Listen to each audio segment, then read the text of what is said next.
चल এখানে स्कूल দেখেন और आज বাচ্চাটা स्कूल স্কুলে चले যাইতে दिया है ना যাচ্ছে तो না, टांगे তার तोड़ ভাই दूंगा বলে तेरी। তোরে रोज মাইরে कराटा হলেও होगा আর तेरा। কি ले স্কুলে जा পাঠাবো। उसको स्कूल छोड़ के आ। তো পরে ठीक দেখেন है भैया, স্কুলে चल যাওয়ার चीकू জন্য बैठ जा। ছেলেটার और পিছনে हाँ जक्कर উঠিয়ে तू इसको দেয়। स्कूल से रोज পরে जल्दी क्यों বলে लेके তুই आता है? এটা अरे ওকে भैया দিয়ে ये আয় रोज बहाना স্কুলে, बनाती है, বলে आज ও हाथ তো दुख যাইতে रहे, आज যাচ্ছে না पैर दुख তবু रहे, तो কেন फिर ওকে मैं क्या পাঠাচ্ছ। करूँ? हाँ चल ठीक है लेकिन आज পরে इसको বলে जल्दी না मत ওর लेके आना স্কুলে वरना तू যাইতেই सोच लेना क्या হবে। होगा। ठीक है তো भैया। দেখে अरे আচ্ছা रुक ঠিক আছে इसकी ওকে बोतल নিয়ে तो ले जा। যাচ্ছি। তো বলে তারা ওর পানির পটটা সাথে করে নিয়ে যা।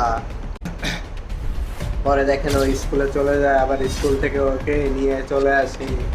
তো তখন তার ভাই বলে তুই আবার ওকে নিয়ে আসলি কেন। तुझे बोला था ना आज তখন कुछ भी বলে हो जाए আজকে इसे স্কুল स्कूल से তো वापस मत বন্ধ, लेके आना। এই भैया জন্য भैया ওকে मेरी নিয়ে बात तो চলে सुनो। এসেছি। नहीं आज कुछ नहीं सुनूंगा तेरी मैं। তো বলে আজকে তোকে মারবো, তুই अरे ওকে নিয়ে भैया আসলি आज কেন। तो তা संडे বলে है, মারছো आपने তো इसे ঠিক गलती আছে, से स्कूल এবার भेज दिया ওকে था। যাইতে দাও বাসায়। सॉरी बेटा चल चीकू এটা घर কোনো में चल। কথা রে ভাই। দেখেন মেয়েটা আবার ওরে ভ্যাঙ্গায়।